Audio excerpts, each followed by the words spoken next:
Welcome to the Sisterhood Podcast, where faith meets real talk and sisterhood means doing life together. Hosted by Ashley and Megan, this is your space to be seen, heard, and reminded that you don't have to do life or faith alone. We're just two friends chasing Jesus and inviting you into the journey. Because the road gets sweeter when we walk it together. Whether you're navigating your purpose, building community, or just need a soul refresh, we got you. So grab your coffee and pull up a seat at the table. This is the Sisterhood Podcast. Let's grow in faith together. Welcome back to the Sisterhood Podcast. We're so excited that you've joined us. We're getting to sit together today, so maybe find a friend and listen along with us or watch. So today we are going to be diving right in. We are obviously so excited to be in person. It's been a minute. I think it's been a month and a half-ish Probably. since we've been together. So thank you for navigating this season with us as we've just kept it going, but done it from various locations, various audio and video qualities. We appreciate your patience with that. Trying to get it all the kinks figured out. And it's like the more kinks that we untangle, The more that something else happens. Yeah. But I think the goal is to be able to do it wherever we are because we love doing this so much, but we just want it to be, we want to keep the consistency and we want to also just feel the lightness of being able to do it. Yeah. And we want to keep the quality because I think that's important for us and we want it to be not important for y'all, but where you're not tuning in and like immediately tuning out because it sounds terrible. Yeah. So we're working on all of those things. We appreciate all the feedback from having our husbands on the episode or on the podcast. It was fun for both of us. Yes, it was. And also we didn't know what they were going to say, so it was a little terrifying, but mostly fun. Yeah, apparently I got calf roped and tied up. And Seth wants to be a watchmaker. He thinks that's a skill set that could perpetuate into something great. I don't know. You just don't know people. You think you know someone. You just don't ever really. Yeah. Been married 10 years and been married 15. Never heard that phrase used in his acquiring of you. Yes, acquiring. His acquisition of you. Yes. And so it was lots to learn. Yeah. But they did. I know for Caleb, I can't speak for Seth, but Caleb was like, well, when do we get to do that again? And I've been trying to like get him to he was already like down to do it, but excited about it. Yeah. So now he's like, well, can we do it again? And so. Yeah. Seth was very excited to do it and to do it again. So we will have more on that in the future and kind of what we're thinking because we got so many comments and so many pieces of feedback in regards to having a man on the podcast and just like a different perspective in that way. And we had fun and I think it shows a different side of us, but we definitely want to respond to that feedback and do some of the things that were kind of put out there as a result. So more to come on that. Absolutely. So today, Megan has been she's been in this whole season of transition and like the Lord has been good and faithful. And so he's been, I think, hitting her with, this is what I've been trying to show you. And so I'm going to let you kind of introduce what we're going to be talking about and then we'll go into it. Yeah. So I know that we have talked about trusting God and control nature and pride. And this has kind of been on repeat in my cycle of what God is showing me. But a couple of days ago when we were talking, I was like Moses, like just the basket and giving God the things that are his anyways, and then watching him give it back to us. And so that's where I thought it was going. And that was ultimately not fully where it was going, but that was definitely the foundation of this topic today. So we're going to dive into Moses. We're going to be hitting a couple of different passages. We may not actually read through the whole passage because it's pretty lengthy. But we're going to, out of Deuteronomy, out of Exodus, and out of Numbers. I think that's, kind of where your stuff is from too. Is in Exodus. Is that right? Exodus 2. Yeah. So we're going to touch those things. Ashley's going to give foundational story, which a lot of us are very familiar with, but just a little bit of a different take on that, which I think is so important because we tend to miss all the details. Yeah. As kids, we're just so enamored with this baby in a basket floating down a river. And as an adult, we're like, what? Like, give me logistics. Help me understand. And once you fully understand, it gives so much depth to the story. Anyway, so we're excited to dive into that today. Yeah. So when Megan was talking about this, she presented it to me as the basket and the mom and God redeeming what she had surrendered. And then we were talking about it in Bible study last night. She was like, well, I went when he got older. He's like, well, I'm going to be at the beginning. Yeah. So that's how it's going to kind of be. And it did. It worked out. It all tied together, which is how it always does, and how the Lord always just puts it in a nice, pretty package. Yeah. He's so good. He is. And so not entitling something. I just tend to write like. She does love titles. She loves themes. She loves titles. I do. I love it. Helps me like focus in, narrow in on what I want to do. And so when I was looking into this story, the biggest part of it was releasing what we cannot rescue. And as a mom and as a woman in general, because I want to speak just to our women, we hold on to things thinking that we can make it better, that we can fix it, that we are the ones essentially in control. Yeah. And when we do that, sometimes we're hindering what the Lord is trying to release in us. And so whether that be our kids, our jobs, our husband, relationships, all the things that are important to us, we're holding on. And God's like, if you would just release this, you're trying to fix and rescue when I'm asking you to release. Right. And I've already got it covered. I've already got it taken care of. But you think you can manipulate it to work for the best? Yeah. It's just comical, really. Yeah. We try so hard. And the Lord's like, let's just build a basket.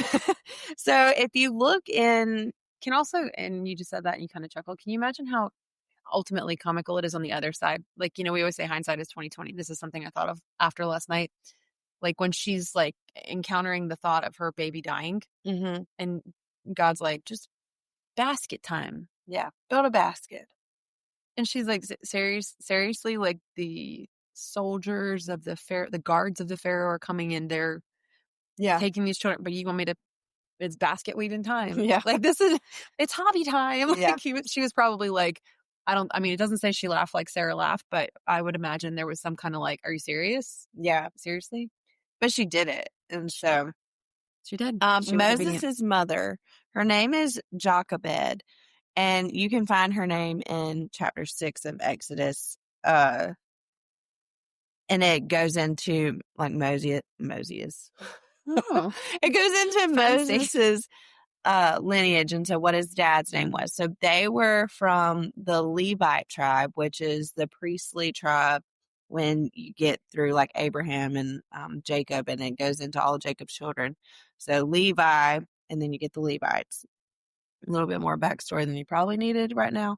But anyways, so it does make purpose. She was from a tribe where their sole purpose was the presence of God and carrying the presence of God and making sure that almost like the prayer warriors, the people that they drew in.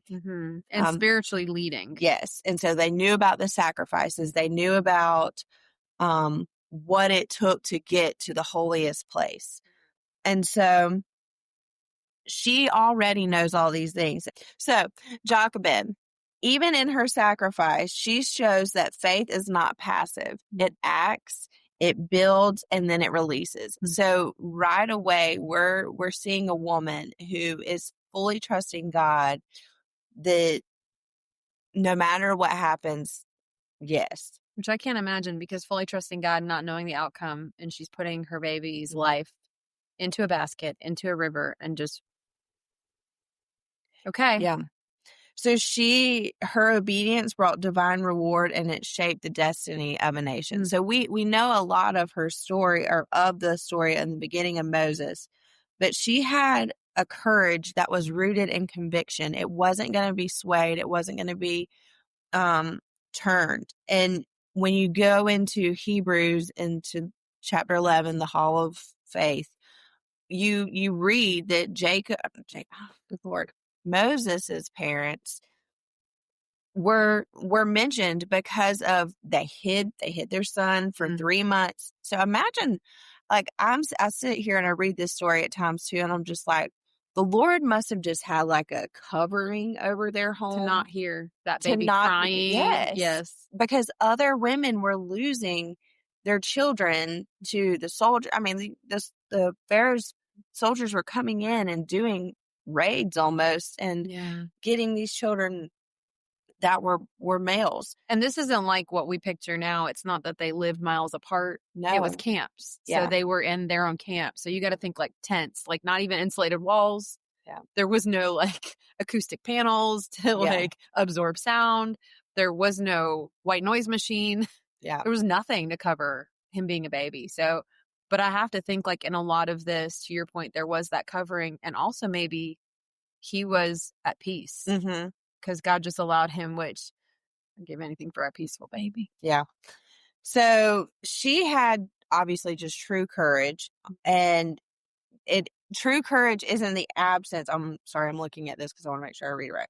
True courage isn't the absence of fear, it's obedience in the presence of it. So she could have just stayed in a state of fear and said, no, I'm not doing this. I can't do this. I can't imagine putting my baby here, which she probably still had all of those thoughts. But she still acted In not full on obedience. her fear, but in obedience. Yeah. And she didn't know the outcome, but she trusted God's plan more than Pharaoh's power.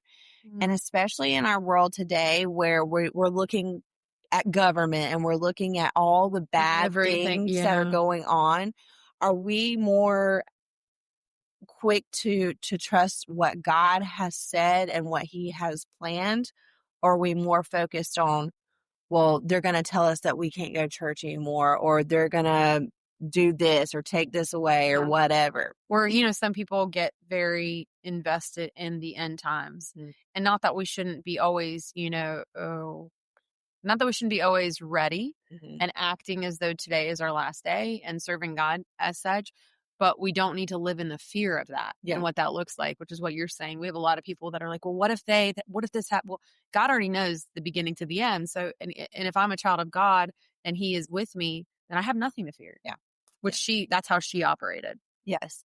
And so when she saw Moses, it says in some versions, it says they saw how beautiful he was. And there was another version that I read that just saw that they saw God's purpose, for Moses. And I just thought that was such a cool way I remember looking at Charlie and just thinking how beautiful she was. And obviously I couldn't wait to see her grow up, and she is now. And I'm like, I wish I would have just kept the little baby face for a little bit longer. Yeah.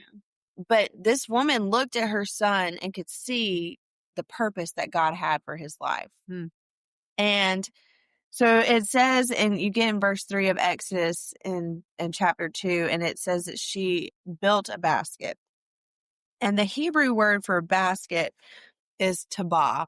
It may be, I'm going to go with tabah. We're not going to try to figure out the Hebrew phonetics. Yes. So tabah this is the same word used for Noah's Ark. And so both vessels were vessels of divine preservation in the midst of chaos. And these are the only two times that this is mentioned, this like tabah word, as far as I know. So that they're mentioned in the Bible in this context. And tabah, the definition of it would be a life-saving container. So a lot of times we think of, and even Megan said it last night, she was like, he just put her in a basket. And I was like, no, wait. She the basket that she built to carry her son, she went through all the measures to make sure that this thing was literally a life-saving container, that what she was putting inside would survive. And so one, the steps that takes in general, but then two, she had that much faith. She was like, I am putting him in here with the knowing that he will survive. I don't know. I don't think I have that faith. Yeah. And even in the preparation process, what I love about her is she was fully obedient in spite of, like we're saying. Yeah. So even in the mental unawareness or the mental unknown, she didn't stop preparing. Yeah. She kept working on what she was told to do, believing and trusting that God was going to do what he said he was going to do, but also still had all of that flesh in her brain like we do, all those flesh responses that are there. She pushed them aside for the sake of trusting him and still prepared. Yeah, absolutely. So it represents faith built by human hands, but carried out by divine direction. So sometimes the Lord calls us to put our hands to what he's asking us to do. But then that's it. It's you put your hands to it, you make it, you place the blessing that I've given you in this basket, and then you take your hands off. And a lot of times we want to keep our hands on because we're like, well, if my hands aren't on it, then he's not going to make it down the river. Right. Well, we want steps 6 through 10. We don't want just 1 through 5. Yes. We want the whole picture. So she did what she could and trusted God to do what she couldn't. So she could build the basket, but she couldn't carry him to... She couldn't keep him safe. Yeah. She couldn't rescue him. And then we move into, which this part for me is one of the coolest, just the story, but it's the surrender. Had she not surrendered her son, she would not have saved him. So when she put him in the Nile, this was the same place that other mothers were putting their children. Well, I doubt the mothers were. It was where they were the other Hebrew boys were being drowned in this river, the Nile. So it represented, this was already a place of death, and it became a path of deliverance. So she was placing her son in this river of death and saying, God, make a way. Yeah. And I'm just like, this woman. No. But God is so good that he often redeems what was meant for destruction. So what the Pharaoh thought was going to be the end of the Hebrew children, God looks at it and says, no, I have a purpose here. Yeah. And then this part too, surrender is not giving up.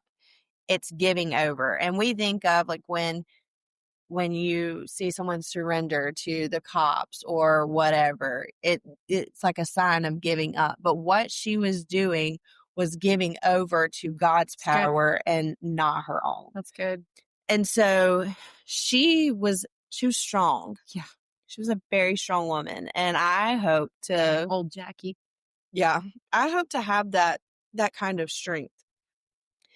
But then we look as she's releasing the thing that God has given her, the son that God has given her, we then see God, how into the details that he is. And I was telling them last night at Bible study, I was like, I've always said providence. We've heard providence said, but I was like, what does providence mean? Because there was providence in the details of what happened next. And so providence is the protective care of God. And then I went a little bit, so that's just like the definition. And I went a little bit further and looked, and it's the continuous active guidance and care for his creation, ensuring his purposes are fulfilled through his sovereignty and involvement in every aspect of life.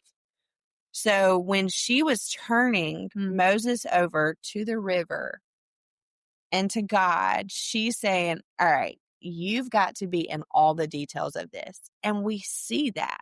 So God's hand guided every small detail, the timing that she put him in the river, the location that she put him in the river, the compassion of Pharaoh's daughter when she found him in the river, and then Miriam's boldness to follow the basket down the river. Yeah, and let's focus on Miriam for a quick second. But what I did want to say before we talk about Miriam was, you said the timing and the location and the Pharaoh.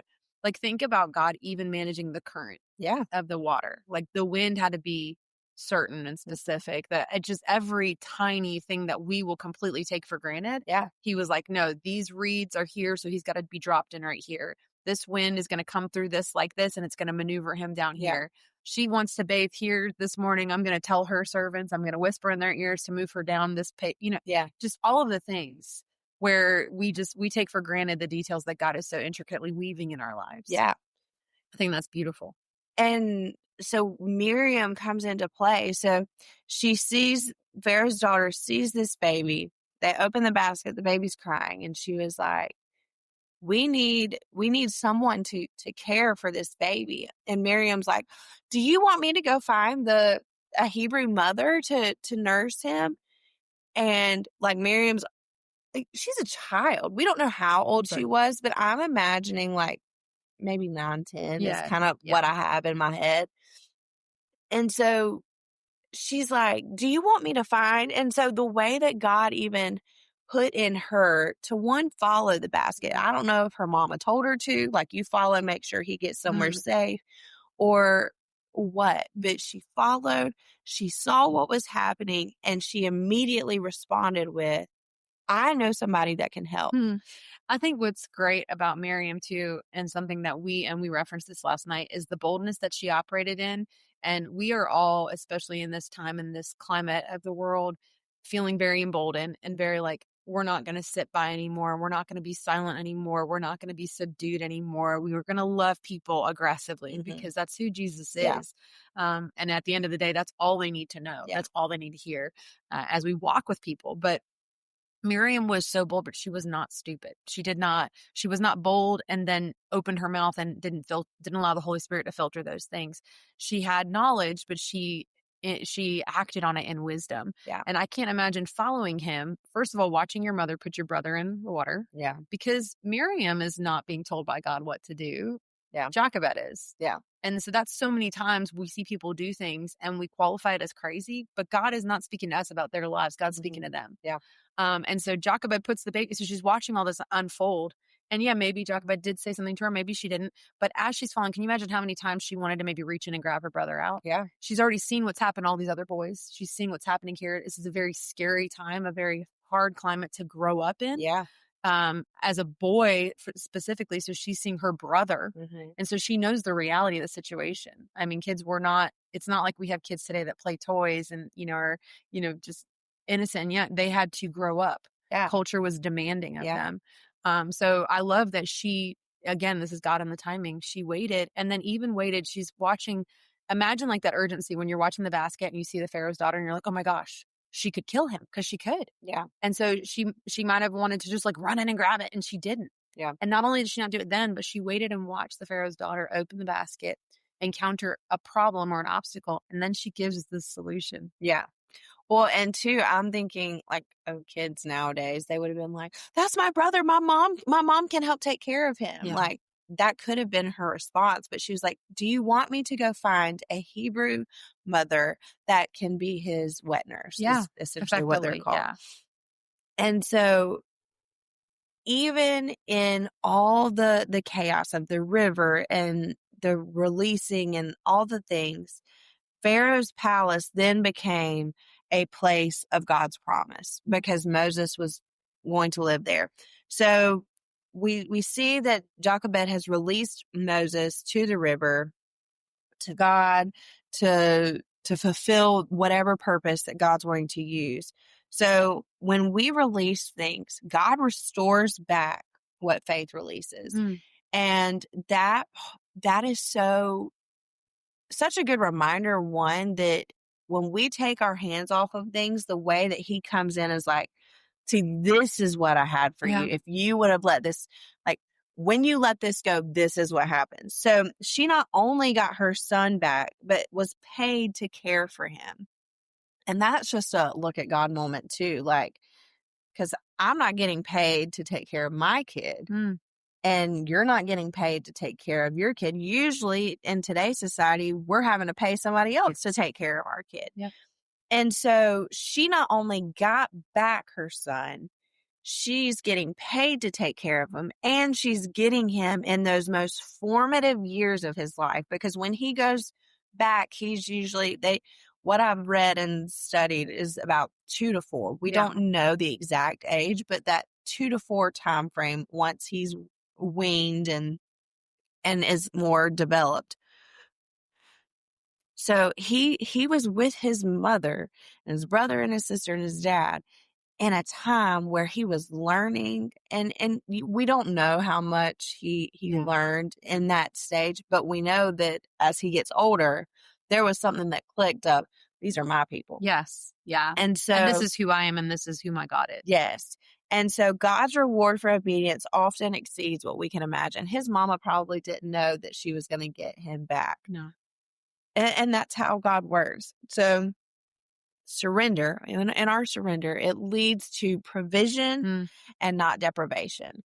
Because we think a lot of times when we're releasing something to God that we're now deprived of what it was. It's taken from us. It's taken from us. We don't have access to it anymore. And God's like, just watch me restore and provide in ways that you never thought could even be possible. And that's the kind of God we serve. And the last part of what I want to share before Megan moves into his older years, we see Moses very early being formed by and how he was shaped by his mother through his identity and his calling. And the deliverer of Israel, because that was what he was first delivered through a mother's faith. So had his mother not been following and seeking the Lord, he would not have been saved for such a time as this. And I don't want to like quote Esther here, but it is. But it is. His mother knew there was a purpose and a plan, even if it didn't line up with all her goals and dreams for Moses. Because also he was delivered from a life of slavery and bondage and hard work. He got to live in a palace and grow up in luxury and privilege and all of these things. And had his mother just hid him away until like he was of age and in that safe range, he would have been doing exactly what his people were doing when he saw them being persecuted. Yeah. So if I can leave you with anything, it's faith doesn't deny the danger. It builds the basket anyways. So as we move into this part where Moses is now an adult and he's having to make decisions for himself. He doesn't have a mama that's literally carrying him and providing ways to carry him to his promise. He is now in that place where it's requiring him to build a basket. No, that's good. So I'm going to let Megan jump into her portion, and then we'll wrap up with. So when we were talking about doing this conversation and this devotional, I was so excited about the basket. I was so excited about the releasing and God restoring. And because we've experienced that, I think everybody in some form has experienced that. If you're, I don't even know what age, because God does so much for us constantly. So as I was navigating this, I started listening to a podcast of somebody I've never heard before. And I listened to it 3 times yesterday. I just loved it. And it's not my style preaching. It's not my style content. Maybe he launched into the story of a Gator Bowl game. And I was like, what am I listening to? But God knew. And in this time of transition where I have like a little bit of a commute, it has provided opportunities for me to seek out God in ways that I haven't been doing. And I just don't know. It's awesome. It's so awesome. And now that I got some of that, I want more of that. Yeah. Like, so it's one of those things. And I want to encourage a note on this is that when we decide to start our days with the word or our days with God, or even like you open your phone up, go to the Bible app first, whatever it is, once you start getting things and God is like tangibly applying things to your current state. Yeah. You want more. You're like, oh my God, like this is so good. How did I miss this? My whole life I've missed this. And God's been saying this to me. So I'm listening to the story, and I'm going to kind of sum up the launch into this message that I listened to on repeat yesterday. He mentions this Gator Bowl experience and this certain coach from Ohio State. And a lot of people know him. And his first name is Woody. And 28 years of titles and championships and amazing legacy, all completely kiboshed in one game. And he goes out there, takes something out on a player, not really sure what the full situation, full scope, but a lot of Ohio State fans know, and a lot of Clemson fans know what happened that day.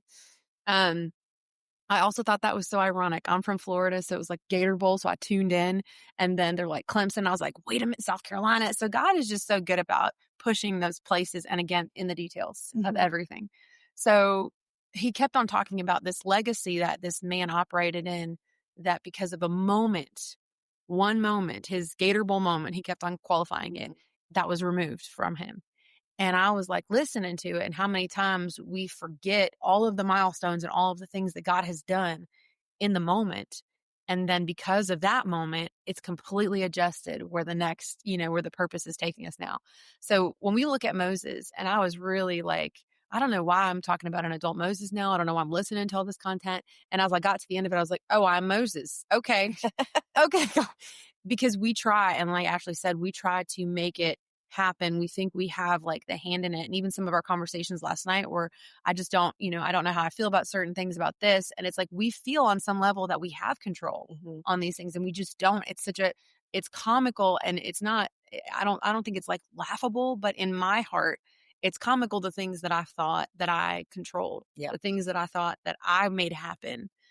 And so we watch Moses, and I just can't, like, how cool is his life? Yeah. Like well, minus the little murder thing, but he flees, and God's like, whoa, let me light this on fire and talk to you. Yeah. Like, what are you doing? And then he goes and gets the people. He frees an entire nation of slaves. They walk across a dry seabed. I hate when people call it a riverbed, because like, it's so much bigger than that. Yeah. They walk across on dry land. We watch him get water from a rock. But even like the dry land, like that's so significant. Yes. Because they would not have been able to push their cart. No, everything's heavy, and the wheels are wood. It would have been weighed down. Oh, yeah. So like for God to even think of the details and be so in that providential care. Yes. To say, we're not even just raise the walls. We're going to dry the seabed. So nobody's getting stuck or nothing is lost. Nobody is lost here of this nation, this tribe, right? Yeah. This is not where you lose. Yeah. And sorry, that wasn't where we were going, but also I like, love the visual, and like we grew up seeing it where the walls are so significant that there's like whales swimming by. And I just, The Prince of Egypt, great movie, so great soundtrack.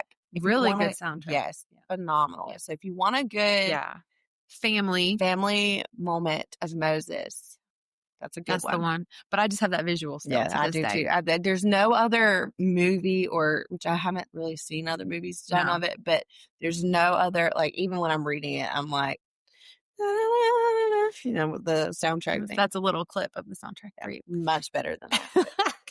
But we watch him navigate all of these milestones that are massive miracles. And you think at some point, Moses would just be like, God is who he is and who he says he is, and I'm going to infinitely trust him, from my time in a basket, an ark in a riverbed, to my time growing up in a palace of luxury and privilege, to encountering God in the wilderness in a burning bush, to freeing a slave nation and walking across a dry seabed, to getting water out of a rock. And so this is where we find Moses, and this is the focus of this content at the end of it, is Moses at the second rock.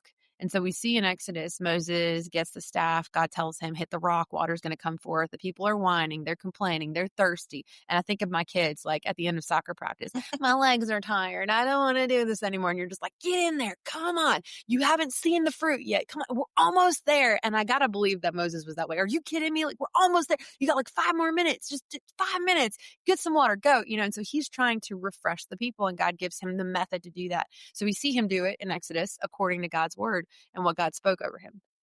And this is in Numbers 20. So if you get time to read it, I just very much encourage, covering all of this passage for yourself, for your own heart, because those things come back when we need them. Those things come, that's the wellspring that comes out in the moments that we need it. His word never returns void. So as much as our words are fun and we give, a little bit more history and depth to some of these things that we grew up knowing, dive in on your own, because then those words come forth when you need them, or when other people in your life need them. You can speak with confidence because it's his words, not yours. So in Numbers 20, it dives into Moses and the rock. This is the second rock. And God is so in the details, even in the process. And we saw that with Jochebed, how he said, I don't want you to just throw your baby in the river. Yeah. Like, this is what you're going to build. Yeah. This is what you're going to do. And she did it. and she was fully obedient. And that's super important because sometimes we feel like if I do 1, 2, and 3, but I don't do 4, I'm still obedient. I kind of pick and choose. Partial obedience is disobedience. Yeah. And we do that with our kids. Like when they do something, but they do it their way, we're like, that's not obedience. So we're so quick to call it out in them, but we live our lives adjusting what God has spoken over us to fit our comfortability. Yeah. So That's anyway, good. Moses is walking up in here and he's like, I've been here. I've done this. Like, you have to know there was some level of pride there. Yeah. He was like, I know this road. I know what we're doing here. God said, get the staff. God said, go to the rock. And I have to feel like it's like our kids. Like we say, go to the fridge, get the ketchup, get the bun, make a sandwich. Our kids go to the fridge, they get the bun, they're upset about the sandwich. You're like, well, I said, get the ketchup. I say, there's all these other steps, but they're just like, I've been here before. I've done this before. They operate in their own confidence. Well, it's almost too like when you hear, you've seen reels and TikToks and it's like, you're going to get the pen. And it's like, and so they get the pen, they take the pen, like the cap off, and it's like, do not take the cap off. And so then they put the cap back on and they're like, if you put the cap back on, now you have to so it's like all these things, like, wait for the full directions and then and how many times growing up doing homework and stuff, and you would do like one step and then rush and you would not pay attention to the next step.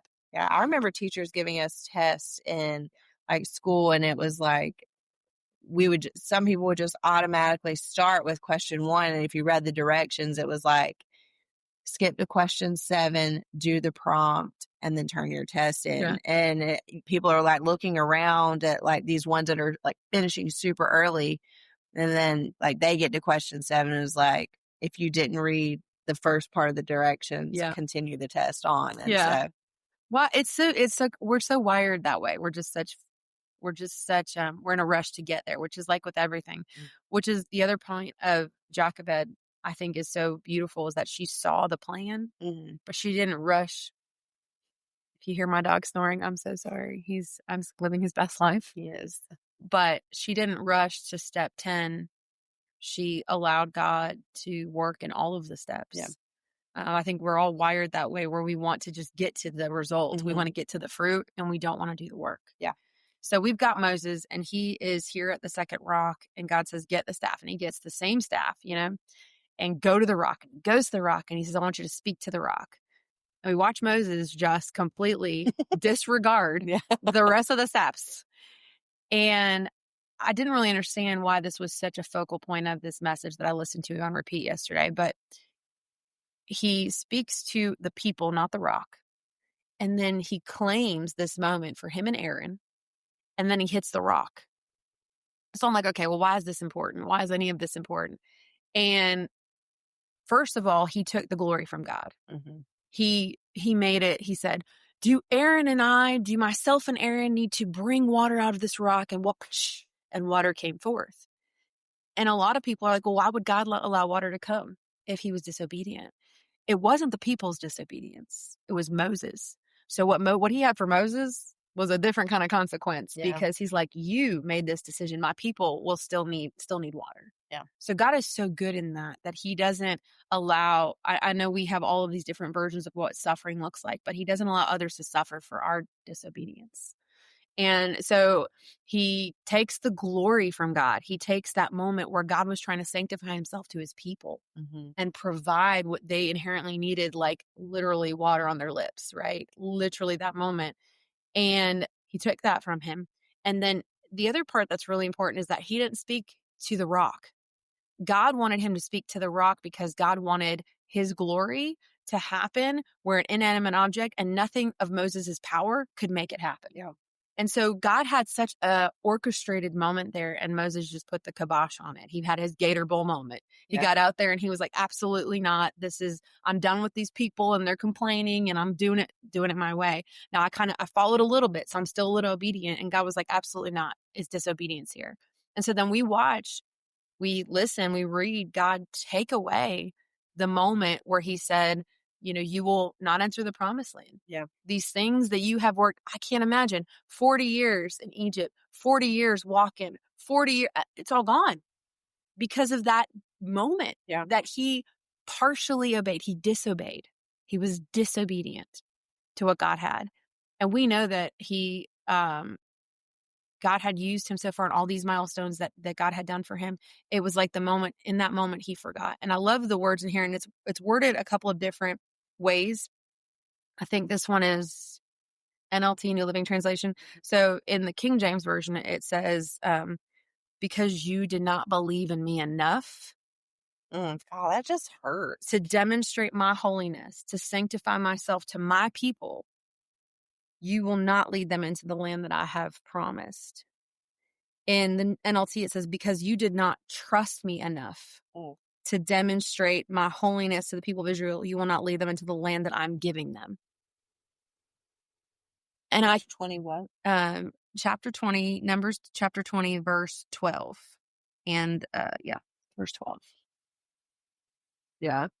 Because you did not believe in me to uphold me as holy in the eyes of the people of Israel. Therefore, you shall not bring this assembly into the land that I have given you. So his whole reasoning for making this a different situation than the first rock was he wanted to see Moses' faith on display in order to reconnect him to the people. Because at this point, the people are like questioning God. They're questioning the promise. They're questioning the promised land. They're questioning, are we ever going to get there? What's going on? Is this I mean, happen? It's kind of their fault because they wouldn't stop whining. Yeah.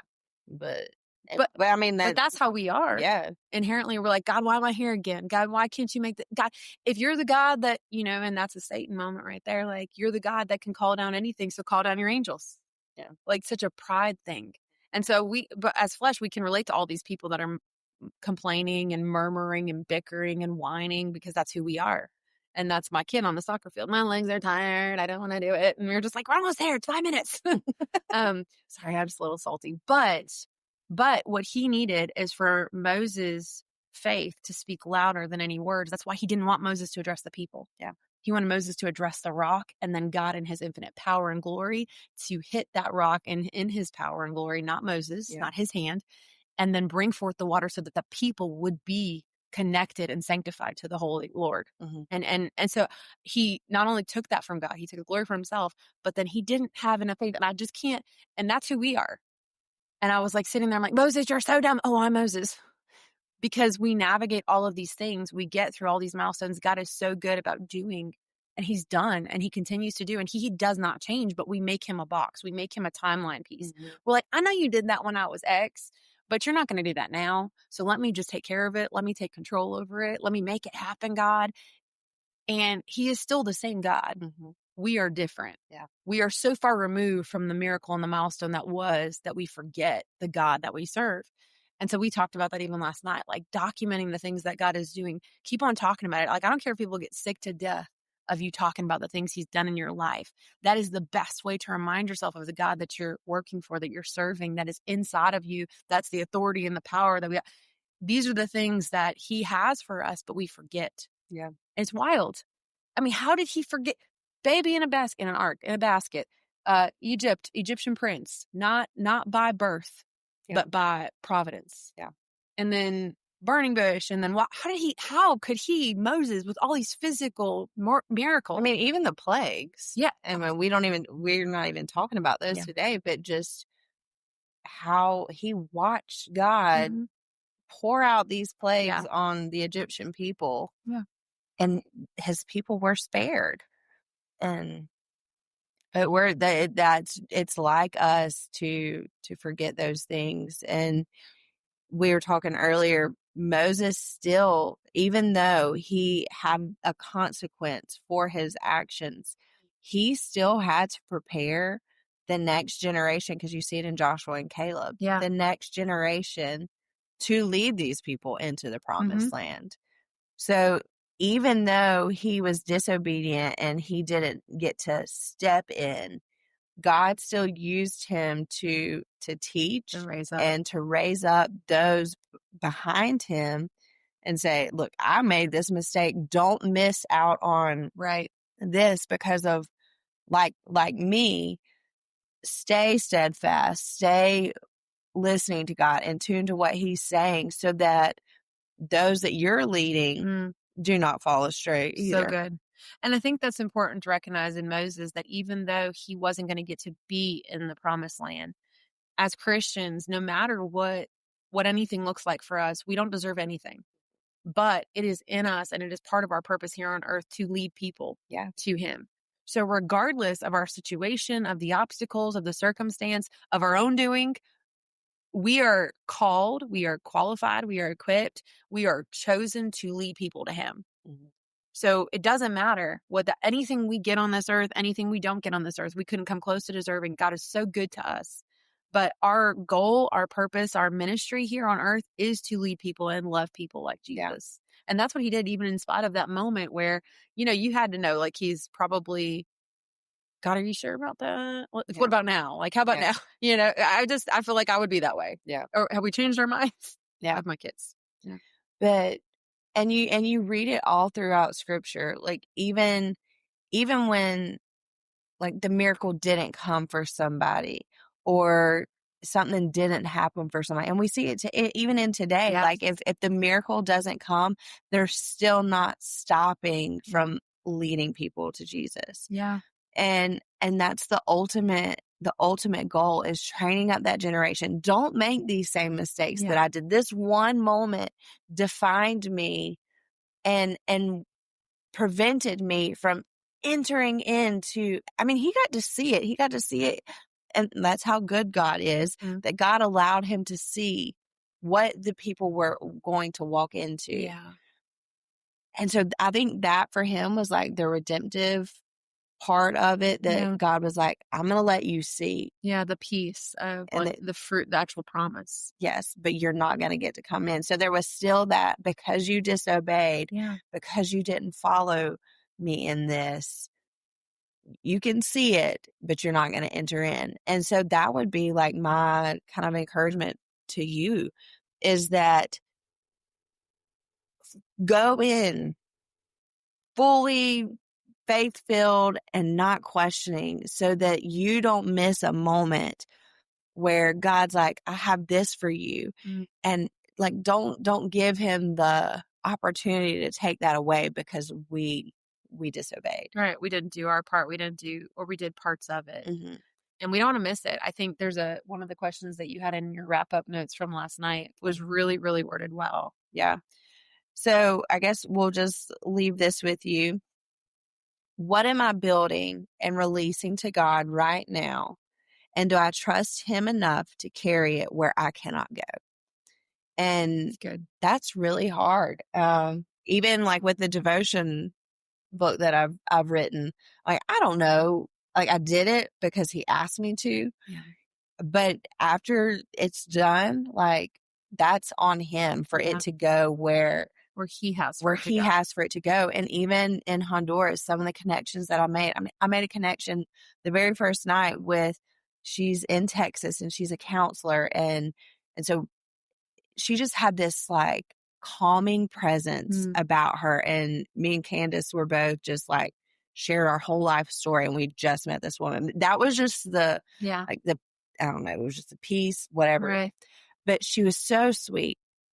And so I talked about, somehow got to the devotion book that I'd written, and she was like, please let's connect when it is released. She was like, because I have like 4 people right now that I know would benefit from that. And I was just like, Lord, you just put me in a room with somebody from Lubbock, Texas, and you're already, it's not even published. Like you're already lining people up and using people. And I've had several, like, I can't wait for you. And I'm like, this is not like, and it's one of those things, like, I do not want like the glory in this. Like it's all for God to use. And that's one of those things, like I've built this, I've done all the steps and the work that I can to make it sustain and hopefully carry life. But at that point, like, it's got to go in God's, I can't manipulate or try to have my hand on it, or it won't be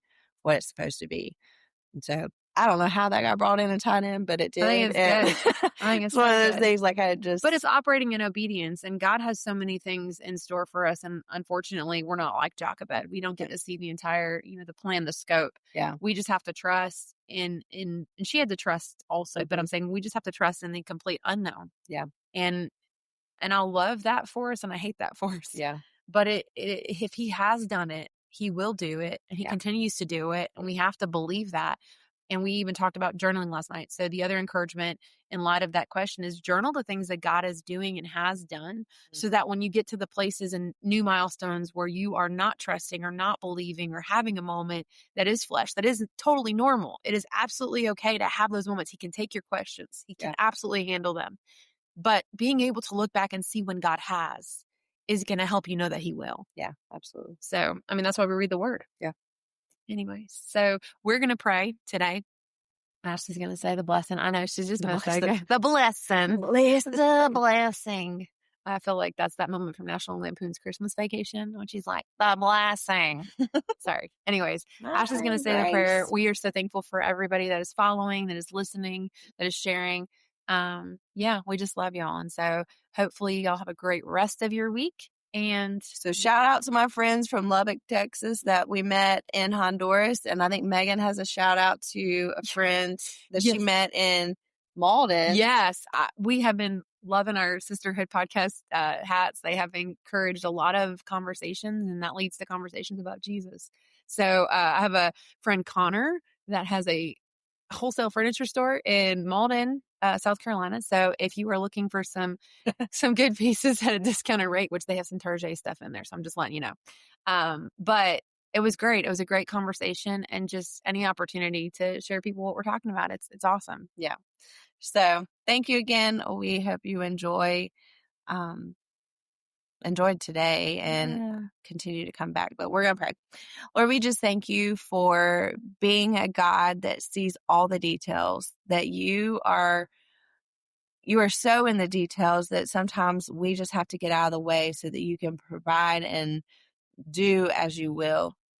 God, I pray that we would step aside, that we would build the basket in faith and release that and surrender it to your control and to your plan and purpose.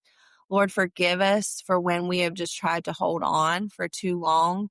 I pray that you would give opportunity for those moments to be teachable and to learn from, so that we don't make those mistakes again, and that we hear and we tune in to what you're saying to us. God, I pray that we don't let the moments of disobedience define us for the rest of our lives. We take those moments and we prepare and do our best to strive after you. God, I pray that you would continue to reveal yourself to us in your word, that your word would just bounce off the pages and that it would become life and light, and that we would just see your goodness and your faithfulness. God, I pray that we wouldn't be scared of the things that we don't know are out there or that we're going to face, but we would trust and know that you have a plan and a purpose for all of it. Lord, we love you and we thank you so much. And I pray that for those listening today, I pray that you would just be with them, that you would provide where they need provision, and that you would just remind them that you see them and that they are not alone and that they are surrounded. And I pray that you would just use us to continue to glorify your name, and you would get all the honor and glory. And it's in Jesus' precious and holy name we pray. Amen. Amen. Well, have a great weekend. Bye. We'll see ya. Hey, we hope you enjoyed today's episode. We love getting to spend time with you, and we hope you love spending time with us. Yes, and if you enjoyed it, we want you to go to Spotify, Apple, wherever you listen, and please give us a like, a thumbs up, a rating, because this helps get it out to more people so that more people can hear about Jesus and how amazing he is. It's not anything for us. It's just so people know his goodness. Yeah, it helps us to be able to do more, to reach more. So hit those stars, hit those likes, leave a review. Tell us what you enjoyed. Tell us what you want more of. We want to hear from you. And as always, thanks for joining us this week, and we'll see you next week.